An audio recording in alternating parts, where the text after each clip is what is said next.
ရေအောက်ကဘာမှာ ဖေလိုမ ကျွန်တော်များဘာအကူအညီပေးရမလဲခင်ဗျ ကျမစပတ်လိုပါအဲ့လိုဘာသာရာနေလို့မကတော့ဒီမှာလာပြီးတော့လိုမဲ့နေလိုက်ရှာဖာတယ်မတော့လိုခံညင်နော်လားနစ်စပတ်ဖျဲပြတာလိုက်အေးခက်သားပြောတယ် မာလီနာဟာကြောက်ရွံ့ခြင်းမရှိပဲ ဖေလိုမ ဝရှာဖို့ရေထဲငုံဆင်းသွားခဲ့ပါတော့တယ် A few moments later. မင်းကဘာတူတော့ ငါနာမည် နေပြောအောင် သူထွက်မပြေးခင်မာလီနာဟာသူ့ကိုကျင်နာစွာခေါ်လိုက်ပါတယ် ဖေလိုမဖေလိုမ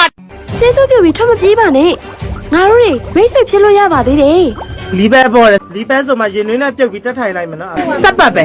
စပတ်သေးလေးလိုချင်နေတာကတော့ပါမောင်လေးအမတော့စပတ်သေးလေးမရှိအမတော်တော်ပြဲတယ်မိုးပြဲတယ်လောက်ကြီးနော်အမကကြတော့အမကိုလှုပ်ချင်တော့အမဟွာလေးမိုးပြဲတယ်ကြီးလှုပ်ချင်တယ်လို့ပြောပေး